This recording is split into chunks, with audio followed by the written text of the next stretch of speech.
Hello everyone, my name is Dheeraja and we have Soumya and Divyapriya, and today we are going to demonstrate on how to take an alginate impression. Before moving on to taking the impression, let's look at the materials and armamentarium required. This is alginate. It is an irreversible hydrocolloid impression material used to take primary impressions. This is an alginate spatula. It is flexible for better adaptation to the bowl. These are rubber bowls and they are flexible as well. This is a scoop and a measuring jar, and for this scoop and measuring jar, 1 scoop of alginate requires 1/3 the level of measuring jar.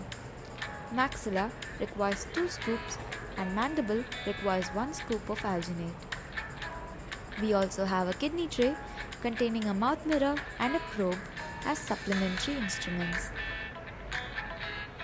These are perforated metal trays of different sizes for taking the impression. The alginate flows through the perforations for better retention. Prior to taking the impression, the correct size of the tray needs to be selected. The tray must cover till the last two.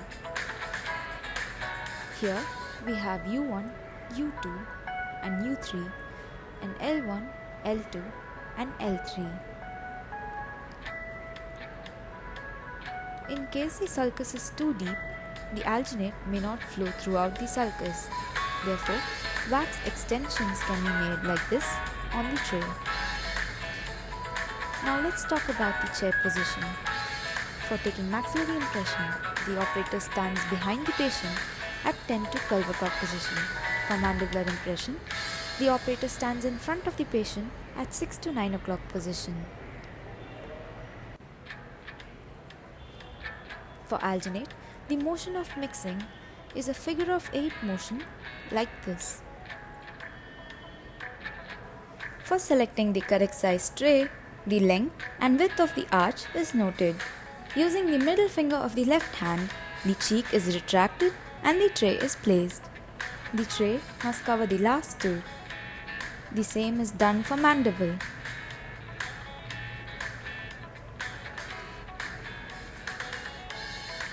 Now let us demonstrate the impression making procedure.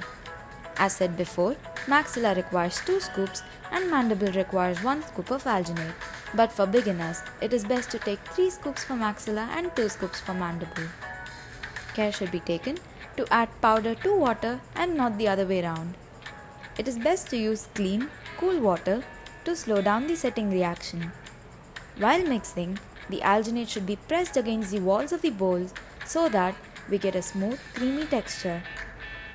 Normal setting alginate takes 3 minutes and fast setting alginate takes 1.5 minutes to set. After mixing, the material must be loaded onto the tray uniformly.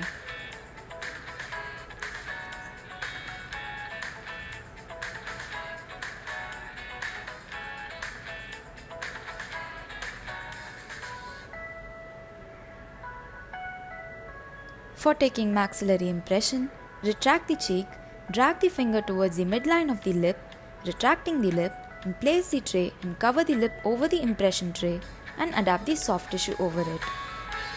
The tray, after being placed inside the mouth, needs to be secured in place by applying pressure in the posterior region using the index and middle finger. The impression tray is then removed in a snap from the posterior aspect first, then the anterior aspect for maxilla, and vice versa for mandible.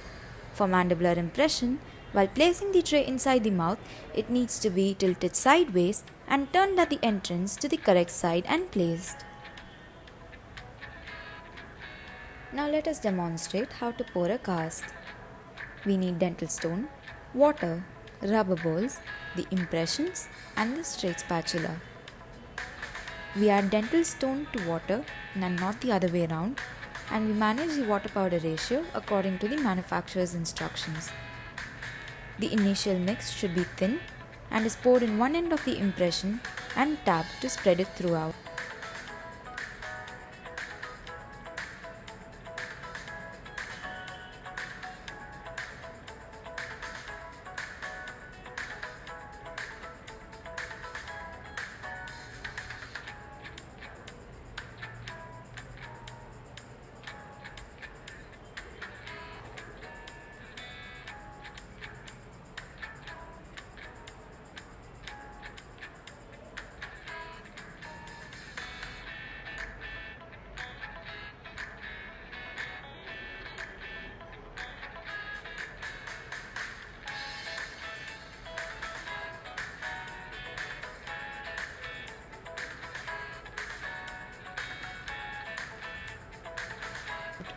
The thick mix is then made, which is poured over the thin mix after a minute or two.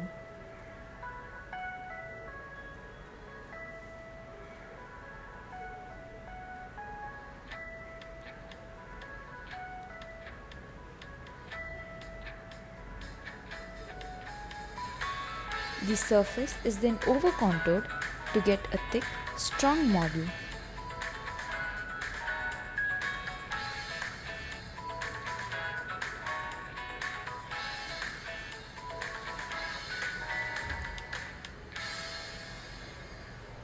We can also score the surface of the dental stone for better retention with the plaster while making the base.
After the dental stone sets, we can trim the cast using a cast trimmer.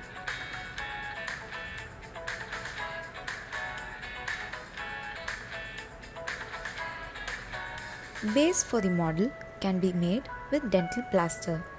And this is how we make an impression and how we pour the dental cast. Thank you for watching.